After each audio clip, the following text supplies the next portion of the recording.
Support for Faith on Trial and Iowa Catholic Radio provided in part by Imogene Ingredients.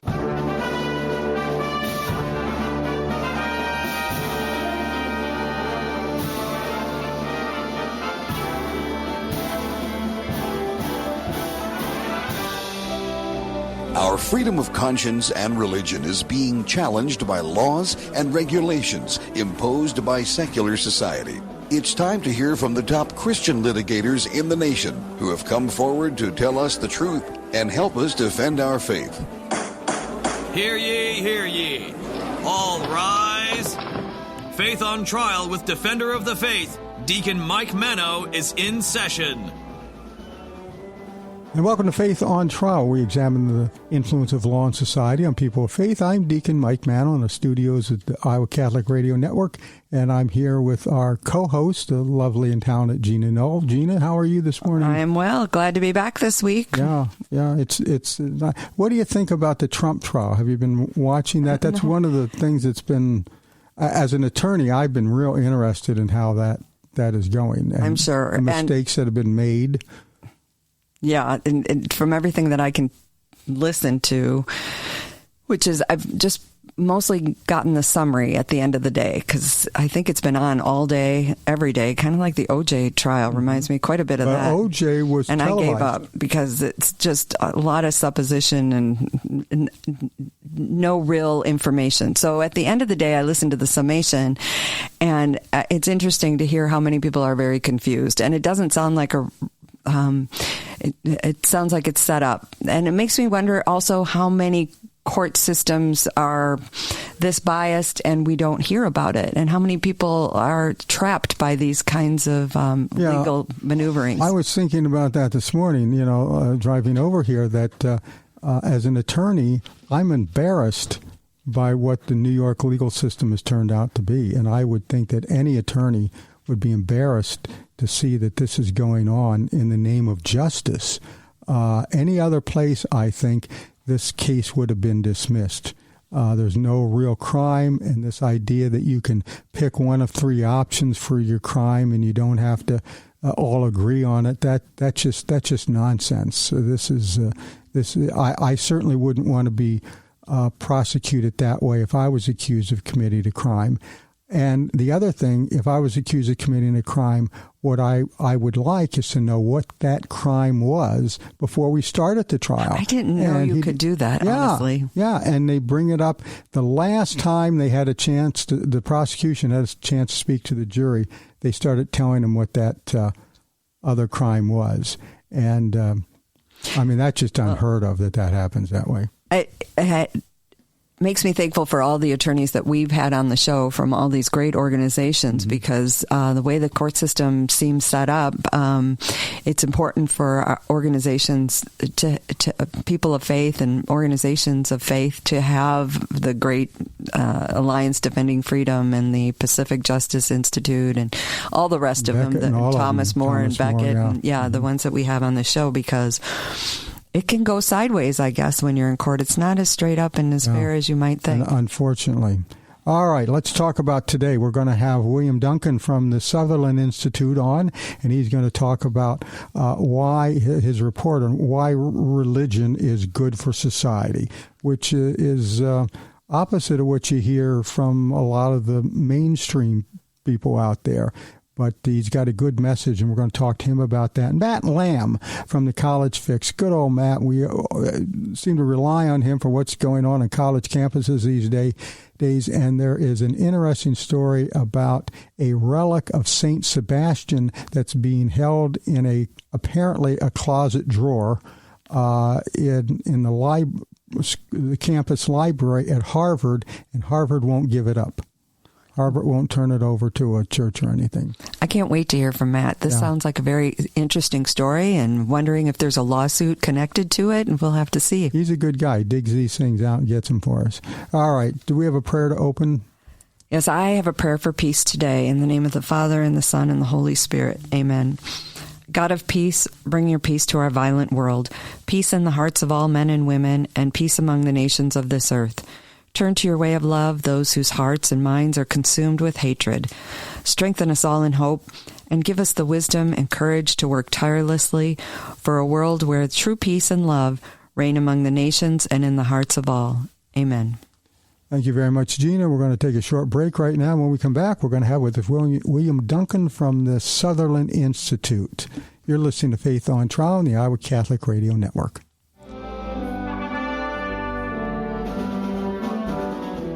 And we're back. You're still listening to Faith on Trial on the Iowa Catholic Radio Network. And we have with us right now William Duncan, who is a columnist for the Sutherland Institute, and which is located where? In Utah? That's right, Salt Lake City, Utah. Very good, very good. All right, you've written an interesting article on why religion is good for society. That was a column you wrote, I guess, last week or the week before. And I want to expand on that a little bit and ask you to kind of summarize your argument here. And then I have questions about a report that you're doing right now.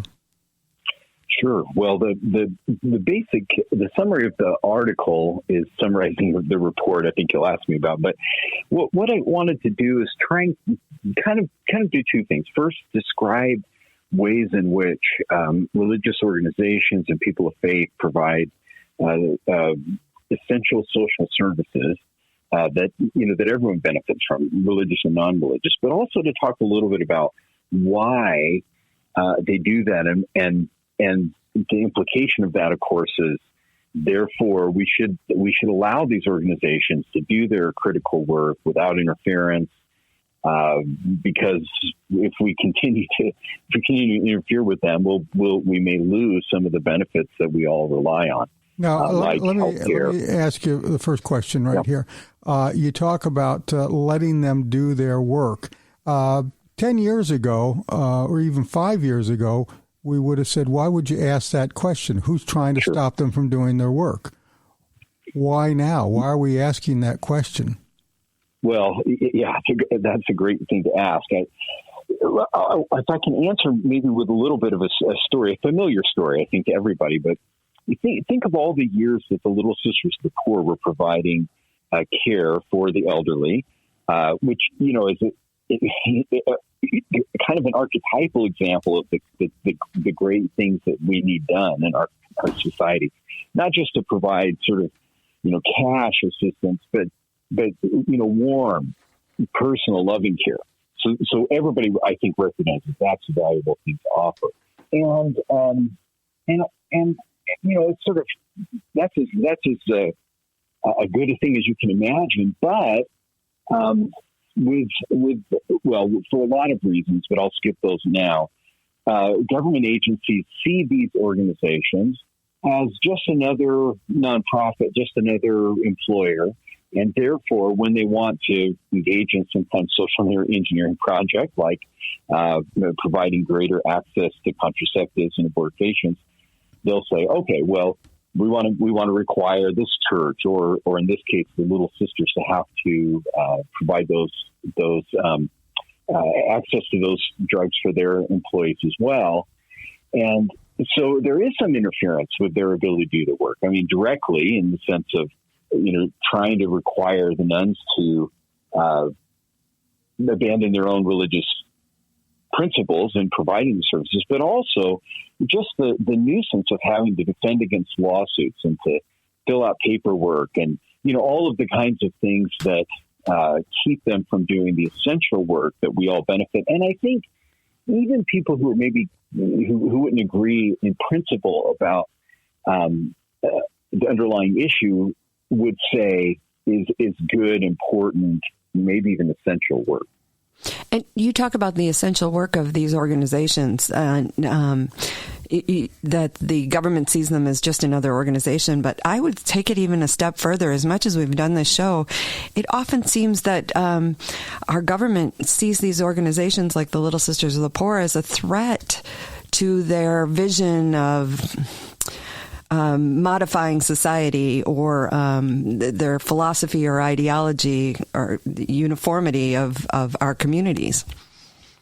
Well, I agree. The original way I said it was just to say that even if their motive isn't sort of directly trying to go after the organizations, it still has a bad effect. But you're right. I do think that that's exactly the case. And another example of that, again, a well-known example because it got into a Supreme Court case, is the amazing work that has been done by many organizations, but in this case, the Catholic Charities in Philadelphia, in providing foster care services. And you would think of all the things that, it's such a extremely difficult problem in our country. How do you care for children who can't be cared for by their own parents? And the state very literally wanted to either force Catholic Charities to adopt the state's ideological position on family structure and all that, or get out of the business. And so you're right. There are examples that do make clear that in some cases, maybe even in many, the state does see them as, right, at best a competitor, at worst almost an enemy. You follow this all the time, and I'm wondering if you see it getting better or getting worse. Well, I think I'm going to give you an answer a lawyer would give. Well, that's what I expect from you, yes. and as a lawyer, I may understand it. Right. The answer is mixed, I think. In one sense, things are getting better because I think that the courts are a little more responsive to the claims of religious organizations and people of faith when they have been imposed upon by government. Because the U.S. Supreme Court has been a little more clear, I think, in some of the rules that apply, and that I think is helpful. The negative, of course, is that the process is the punishment. Even if you win a lawsuit, you still have had a lawsuit with all the stress and financial challenges associated with that. But the way in which I think things are getting worse is that some states are pushing back, even when the Supreme Court has been reasonably clear. They'll continue to push to try and require a nonprofit to do something that's against their beliefs, or punish them for doing something that they feel they need to do as a kind of a gospel mandate. All of these situations do seem to be increasing in number.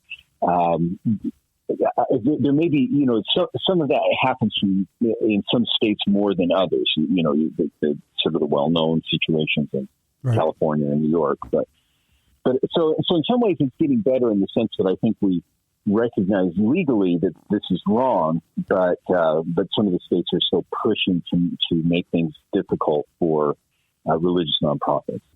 Yeah, there seems to be a lot of religious animus out there, and I think a lot of these people have, how shall I say it, bad motives in what they're doing. I think that's right. Yeah, and that was the impetus for trying to write about this topic in a report, is to collect some of the stories, just to maybe plea a little bit, or make a plea for a little bit of understanding of how much religious organizations provide to society generally, in areas, in this case, specifically related to social services, I guess, for want of a better term, kind of direct, tangible help to people in need.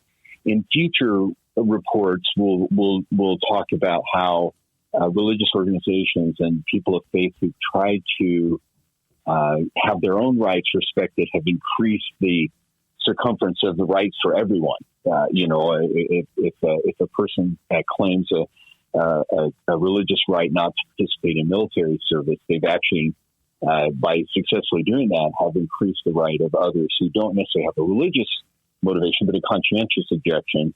They've also been protected, or the right to share a religious message becomes a right to free speech that benefits everyone. So that's our report too, and then we'll talk about higher education in particular, because it's such an interesting example of how religious organizations provide a service. Really, listen to what you have in the report. We're going to have you back several times to go through some of these things. Here's what we talk about all the time. Gina? Yeah, it says that this is the first in a series. How many volumes will you add to this report? Well, it'll be 3. The one we've done, and then the second on what I guess I think of it as the religious roots of freedom, and then third is religion and education. Okay. And so, but in the future we'll do even more. I think probably to make them a little more academic. These are kind of more just introductory publications. We'll do more academic ones as we go. Okay, so now how are they packaged? Are they part of a report that's on your website? Are they mailed out in a subscription basis? They got to be published in a book or booklet? Since you asked, I tested this morning to make sure it was an easy process, trying to do it myself. So if you just go to Sutherland Institute, that's SUTHERLAND, institute.org, then there'll be a link on that website to the report, and they email you a PDF copy of it. So it's really simple. Okay. So a person can go to southerninstitute.org and I guess sign up for the emails. They can do that too, but even if you don't want a recurring email, you can get access to this report. An individual one. Okay. Yeah. All right. And you have the first one out now. And when did that go out? It's been 2 weeks now. Okay. And what is the reaction to it? Well, or is it like a reaction to a radio program? We can't see anybody out there. They can't see us. Right. We oftentimes don't know. Well, it's funny you say. I think my mom liked it, but that's a step. Listen, talk about your mom. I had an op-ed that appeared in the Des Moines Register one time. It was about a custody case, and I took the kind of what was the public minority position on it, and I got a call from my mother that afternoon. She said, "You ought to call the Register back and tell them you don't speak for all the Mannos in town." We may have that happen in the future. But, I think most of the comments have been positive. I think most people recognize, even if they have kind of an ideological, maybe axe to grind against religious organization, I think almost everybody recognizes that we would be in really bad shape if it weren't for the remarkable contributions made in a host of areas: foster care, creation of hospitals. I don't think we would have the hospital system we have now without religious organizations. Well, the university system. Creating it, the university system, the beds for the homeless, the majority of beds available on a nightly basis for people who don't have homes are provided by religious organizations. We've had a couple of cases on recently where a church was supplying overnight accommodations for people that did not have a place to go, and their city is cracking down on them. They're violating some city ordinance for taking care of these people. I guess they would prefer they be homeless. I don't know. I don't think typically the cities or the states think through the implications of having, losing. You may remember the famous case from a number of years ago in Boston, losing the oldest and largest child care provider or child welfare provider in the city of Boston. So it's not well thought out, and that's what we're trying to draw attention to. Both the scope of services provided, because of people feel motivated by their faith to provide them, but also to try and create a little bit of understanding for those who might in good faith try and, maybe aren't religious themselves, but they could understand that there's a real benefit in allowing religious organizations the room to do the essential work they do, even if in a specific instance it's not something that they would agree with, in terms of the motivation behind it. Yeah. William, how do you, when you were preparing the information for this report and doing your research, there's a growing trend in Americans anyway, identifying themselves as nuns, N-O-N-E-S, not affiliated with any religious organization. And you hear more and more this, anecdotally anyway, I hear more and more of this phrase, I'm spiritual, but not religious or part of a formal religious organization. Does that trend play into this report at all? It does. In one way, it plays into it because we're interested in speaking to that group, among others. But that may be one of the more important groups or demographics to speak to help them understand why their spirituality is fine, but why religion still is essential. But also, I think we've needed to say more about these kinds of questions because there is a lack of understanding about what religion means. One of the things I try to point out in one of the essays in the report is that the idea of organized religion often gets a bad name. You'll say, "Oh, I'm all for whatever belief, but spirituality, but I just don't like organized religion." But if you thought about organized religion as the way that people deliver emergency assistance, or the way that churches encourage their members to consider being foster parents, or et cetera, et cetera. I think you'd recognize that organization is really, really beneficial, and sort of vague personal spirituality is very unlikely to create or to replace the remarkable work that religious communities do because they're communities. And I think that, so we definitely want to try and explain that. I just think a lot of these things were taken for granted for a very long time. That's kind of how we started this discussion. But they can't be anymore. And so we need to be perhaps a little more explicit in describing what exactly we miss when we denigrate these essential contributions. Well, there's certainly a great example of what the Christian mission is in the world, is to take care of your brother. Right. It's the motivation, Yeah. Sure. And we have a great example of that even in the last week or so with the city of Greenfield, Iowa being demolished by a tornado. And really the point of contact was the Catholic Church, and initially anyway. There's more organizations involved now, but they did a wonderful job, the people in that community and that church community. In fact, I think this weekend there's an extra collection for that particular church. Yeah, that's the scenario that I think it would really, if it's really understood and appreciated, it could make a difference in people's attitudes, because all of the things that we benefit from, the organization of religious groups, their motivation, they want to help because they believe that's what God wants them to do, and that's a powerful motivation.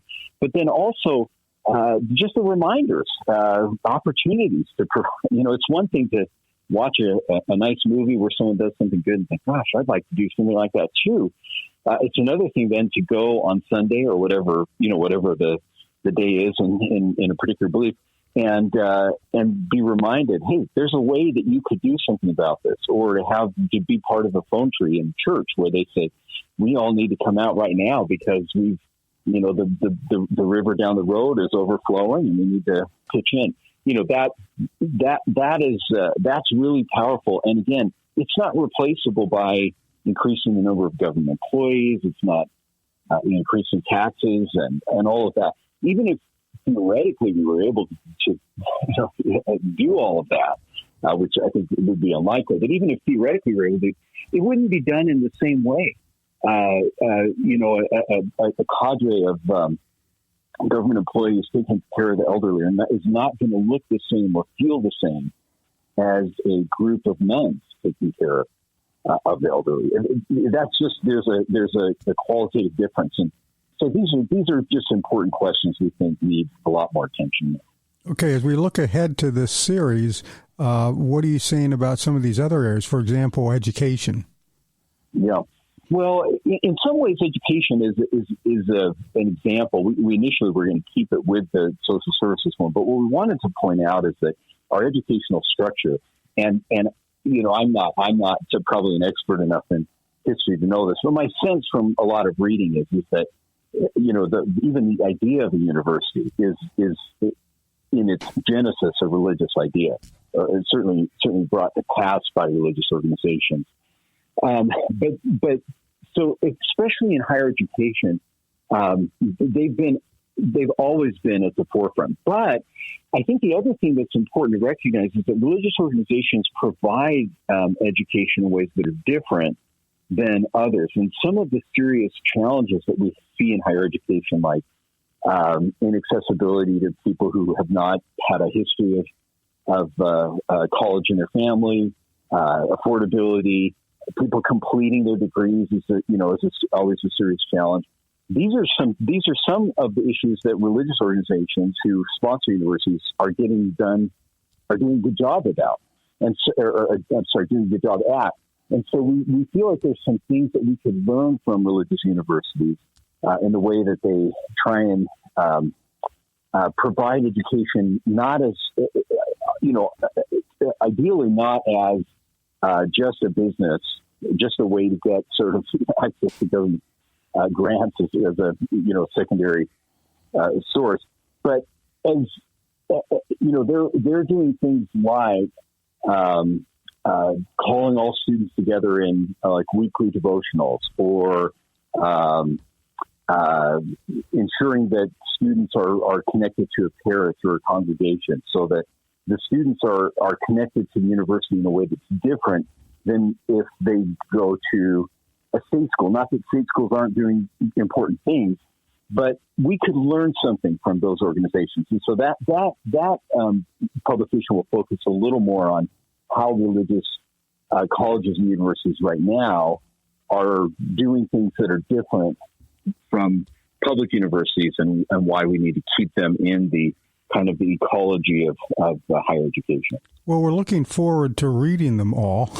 And right. When you're finished with the first three, we'll probably want to have you back and talk a little bit more about it, especially about how the response is.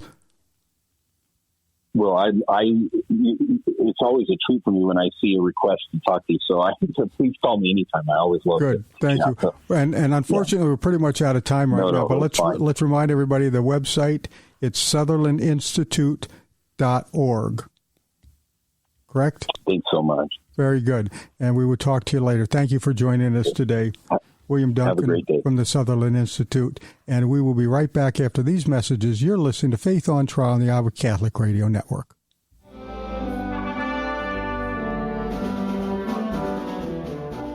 And welcome back. You're listening to Faith on Trial on the Iowa Catholic Radio Network. And we have with us right now Matt Lamb, who is with the College Fix.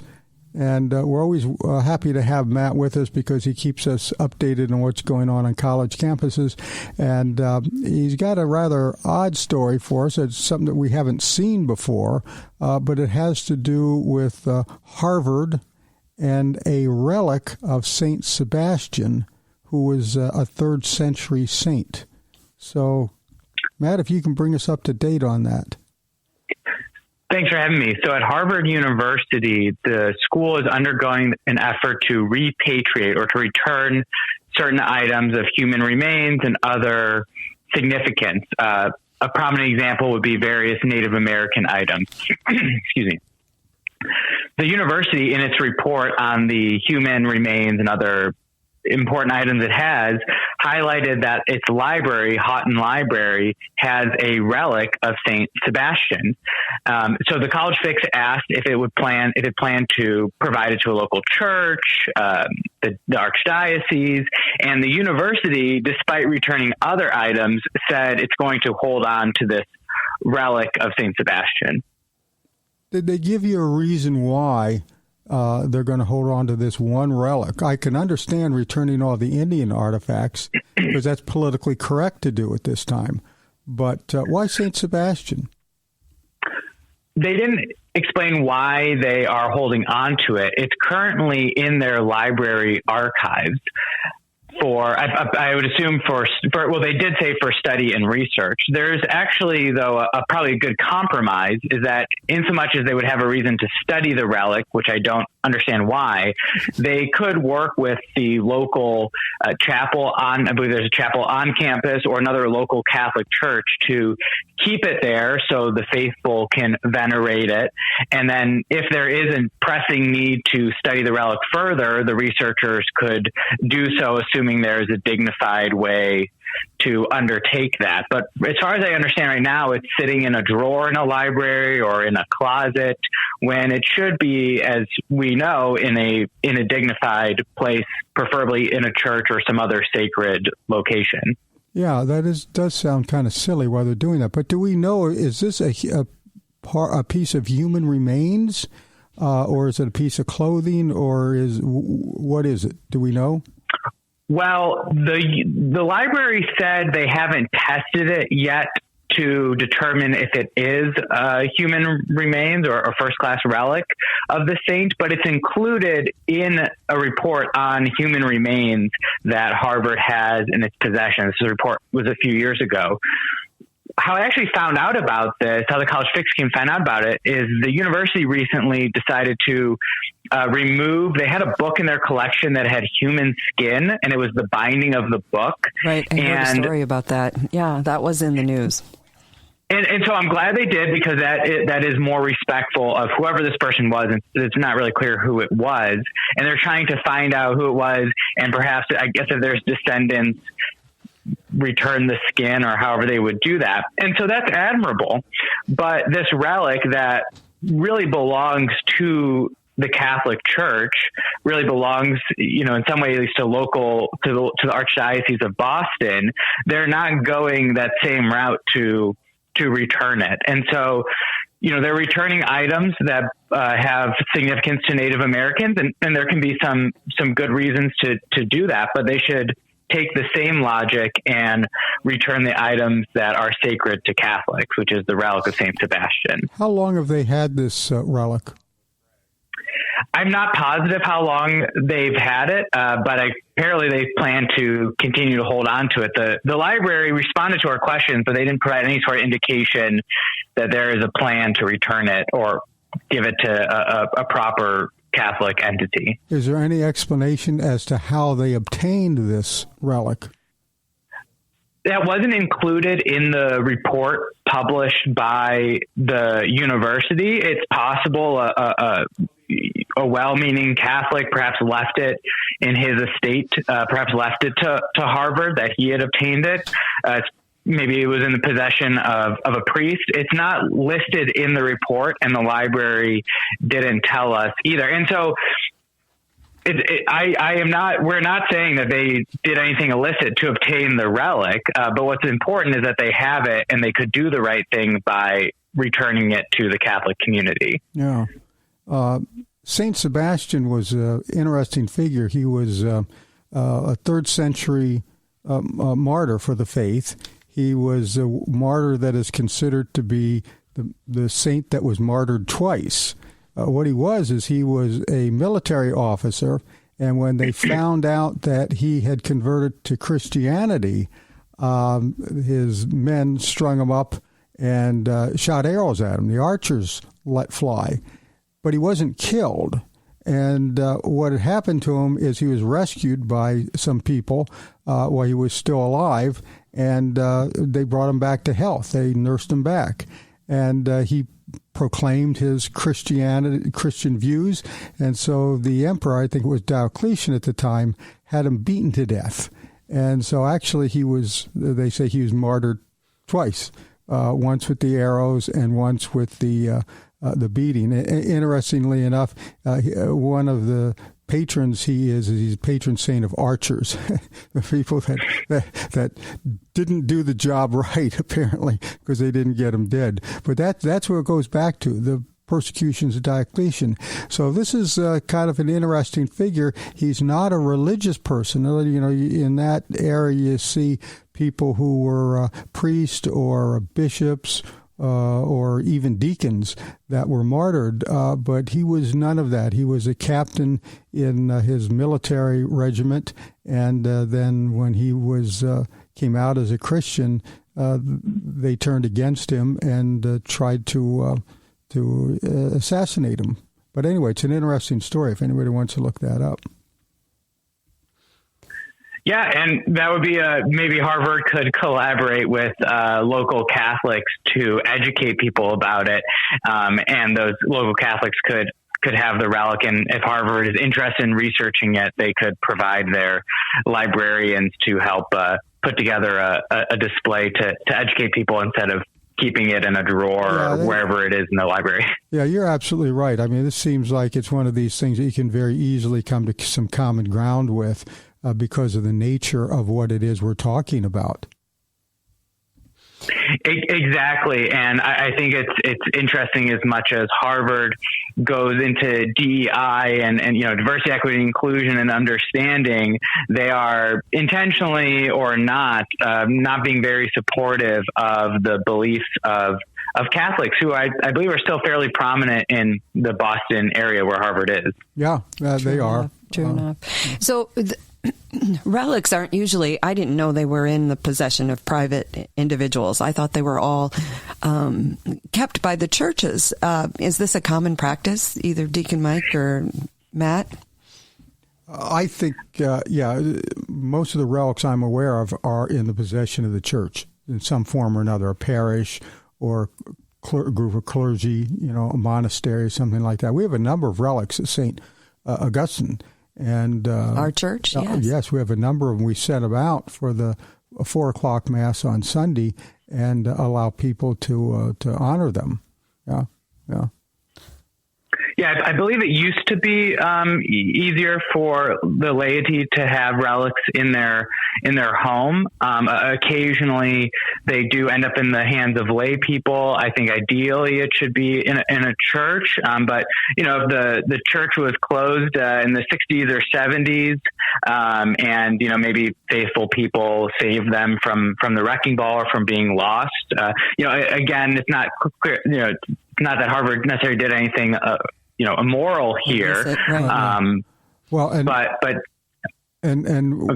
ought to distinguish between the Class 1 relic that would be a part of the person, a bone or a piece of flesh or something like that, and other classifications where you have clothing and things like that. Exactly. So a lot of lay people may actually have third class relics would be something touched to a saint. Mm-hmm. They had the relics of Saint Therese and her parents, Saint Louis Martin, Saint Zélie Martin, out here. Both canonized.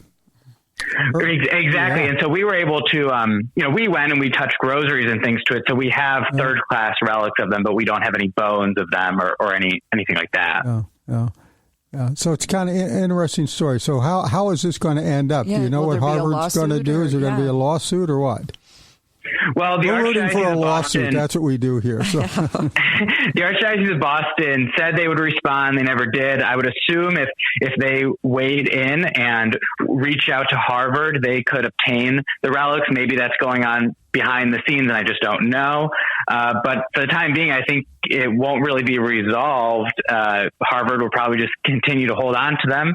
But perhaps if there's enough of an outcry from local Catholics, from the leadership of the Archdiocese of Boston, there can be some pressure. And, frankly, maybe it doesn't have to necessarily be a big deal. I mean, now we reported on it, but again, they could simply work with the local Harvard Catholic chapel and give it to them, and that would seem to be a reasonable compromise that would keep it within Harvard, but in a proper place. Yeah, give it to the local church or something and let them put it on a permanent loan with the university. Something like that would probably work, probably satisfy a lot of people. May not satisfy everybody, but would satisfy some. So while we have you on the phone, what is new on college campuses these days? You got about 45 seconds to tell us all we need to know about what's going on college campuses, since you have the ear to the ground there. Well, the collegefix.com continues to cover problems of anti-Semitism, free speech issues, and so these problems persist, but we'll continue to cover them. There's plagiarism allegations against DEI leaders. Today we have a story about that at UCLA. And at the University of Chicago, a pro-prison abolitionist got a program ended or suspended with a Cook County jail because she allegedly created a sort of back channel communications.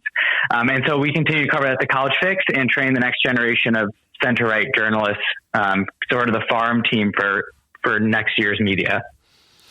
How about Title IX issues on the campus at the sports, and especially in light of the new NCAA lawsuit? Yeah, that continues to be an issue. I believe we're actually going to have someone tomorrow. There's a bus tour with Riley Gaines and other leaders like that on this important issue of men intruding into women's sports in the locker rooms. There's a variety of lawsuits going on. I know we've covered it. And so we'll continue to look out for that. Certainly Biden's Title IX changes, including as they might apply to speech and due process, are something concerning and a big change. It's a bit odd that a liberal president is actually making the penal system, criminal justice, making more punishments on college campuses, whereas Trump was rolling it back and supporting due process. Yeah, that is kind of funny, but apparently for one side of the political aisle here, free speech is free as long as you're talking about what they want you to say. Yeah, it's exactly how it operates on college campuses. Not exactly the way I understand free speech. So, the other thing we ought to mention here for anyone who is listening who might be wanting to study journalism and reporting when they go to college, that College Fix is a good place to hook up with because you get some real life experience in reporting. And I know when I was in my major at Creighton was journalism. And when I was doing that, I would have loved to have had something like the College Fix to be able to kind of hone my skills with and to learn the craft of the trade. And a wonderful national platform. Right, yeah. Yeah, absolutely, and we'll pay you, so that's always nice too. Oh, that's a nice bonus. I got $50 a month for being in ROTC. That had nothing to do with your writing. That had nothing to do with my writing, yeah. And it had to do with my undistinguished military career. Yeah. Anything? Well, yeah, we'd love to have any writers sign for the College Fix. If you know of anyone, and we'll train you and we'll get you placed at some good media outlets and help you get started in your career. And you don't even have to spend money getting a journalism degree, and you actually make money doing it. Yeah, the collegefix.com. Is that correct? Yes. Very good. So if anybody wants to know more about any of this stuff, they go to the College Fix. And I know in your website you have a lot of stories that are there about what's going on in college campuses. And so I would certainly recommend the College Fix, especially if you're interested in what's going on in college campuses, as most of us are these days. And I imagine, Matt, you'll continue to follow this story with Harvard to find out how it resolves itself. Well, yeah, it'd be great if there is a resolution. I'm not holding my breath, but maybe we can bring some attention to it and see if that leads to further action from the Archdiocese, which is probably where it really needs to come from at this point.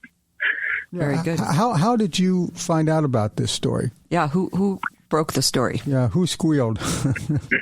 No, so when I was writing up on the human skin binding being removed, I in the report, the library lists 2 items they had of human remains or possibly human remains. One was the human skin binding, and the other was the relic of St. Sebastian. So from there, I wanted to look into if they had returned it, which I would have loved to run a positive story about them returning it. But it turns out they did not return it. They did not give it to a proper Catholic source. And so that led to where we are now. So sometimes there's these little details we find buried in reports, and that's something we can teach you at the College Fix, how to find the little nugget in a maybe otherwise boring 200-page university report. Yeah, you got to read the report to understand what's in it. That's almost as fascinating to me as the story itself. I love that, Matt. Thanks for sharing that. Mm-hmm. And the story. Yeah, that's what we'll train you on. Yeah. Wonderful. Yeah. All right. Well, I think that's about all the time we have right now, Matt. So I want to thank you again for joining us, and you please keep us posted on what's going on in college campuses. And we'll be talking. Absolutely will do. Thanks for having me back on. We'll be talking to you again. We know that. Sounds great. All right, Matt Lamb of the College Fix, Associate Editor of the College Fix. We appreciate his time, and we will be right back after these messages with Gina and I will talk about the recap for the program. So you're listening to Faith on Trial on the Iowa Catholic Radio Network.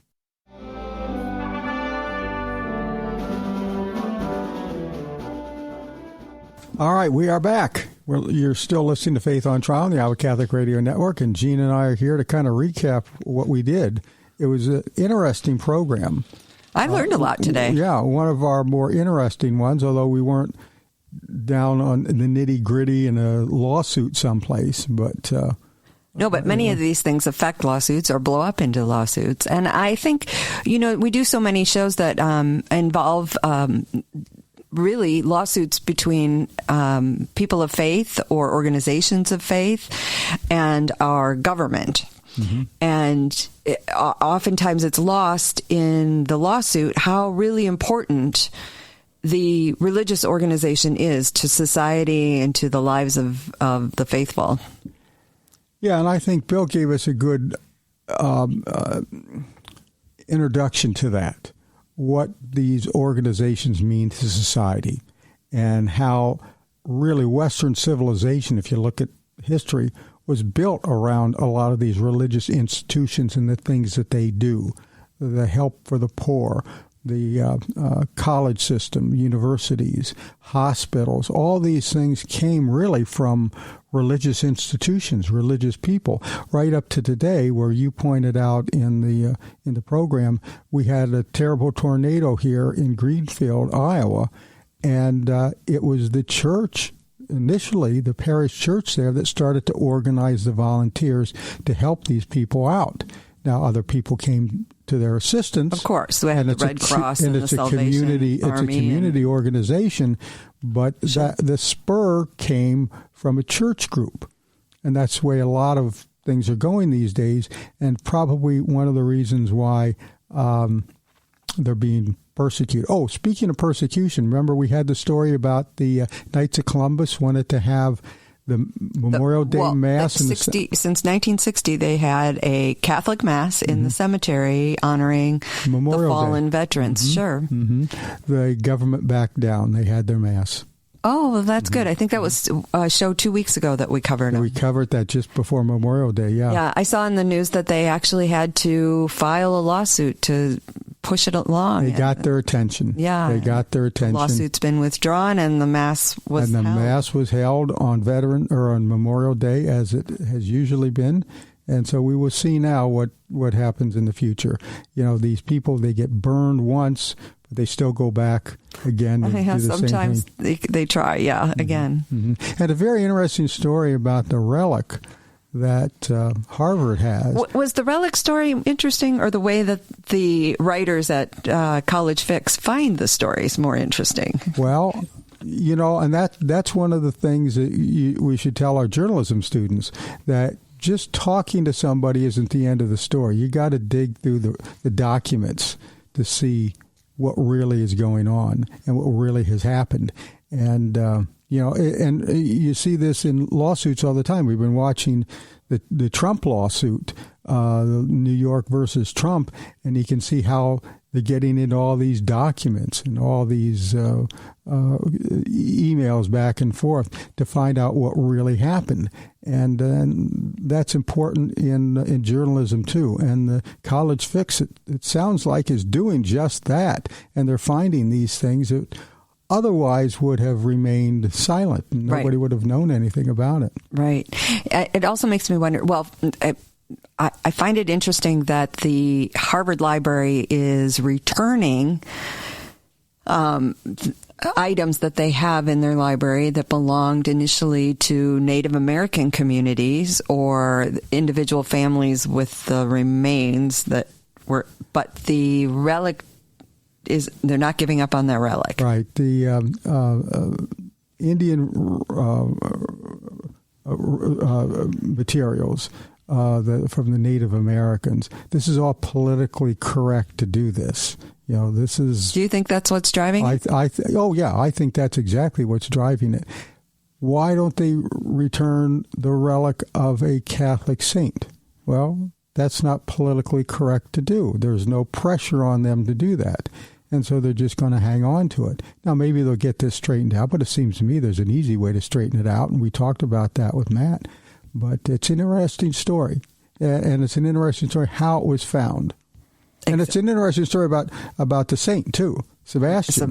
Yeah, that's right. Maybe there's somebody at this library that relies on Saint Sebastian and wants to keep the relic close to them. Well, that could be. I wouldn't keep it in a drawer, though. The relic probably should be out where it can be seen and honored. Yeah. Exactly. All right. I think we're pretty much done right now, so let's go to our Defender's Prayer. Should mention that we have another Man Up coming June 14th, Friday, over at St. Francis of Assisi in West Des Moines, and that's at noon. And we're going to have Scott Froyer, it looks like how he pronounces his name. He's the author of a couple of books, and he's also the founder of something called the Saint Builders Foundation. So it ought to be an interesting talk. That's at noon on the 14th. And there's a special thing on Sunday, this weekend, June 2nd. There's a Corpus Christi procession that we're having at St. Augustine Parish in Des Moines. It's at the 4 o'clock Mass on Sunday has been moved to 2 so that we can get the Corpus Christi procession started at 4. And then after the Corpus Christi procession, we're going to have kind of, I suppose, a picnic type meal. A meal. Hot dogs. A congregational meal. Brats, hamburgers, and things like that. It's going to have a cookout. Yeah, that's going to be kind of nice. Very good. I'm always up for something to eat. So let us end with our Defender's Prayer. St. Michael the Archangel, defend us in battle, be our protection against the wickedness and snares of the devil. May God rebuke him, we humbly pray, and do thou, Prince of the heavenly host, by the power of God, thrust into hell Satan and all the evil spirits who prowl about the world, seeking the ruin of souls. Amen. Amen. Thank you for listening. We'll be back again next week, and listen for that. We will have next week our Attorney General Brenna Bird with us, so stay tuned next week and you hear her. So in the meantime, have a blessed and peaceful week. Don't forget to go to church and take your kids. Our freedom of conscience and religion is being challenged by laws and regulations imposed by secular society. Faith on Trial, with Defender of the Faith, Deacon Mike Manno. Faith on Trial on Iowa Catholic Radio, iowacatholicradio.com, and the Iowa Catholic Radio app. Support for Faith on Trial and Iowa Catholic Radio provided in part by Imogene Ingredients.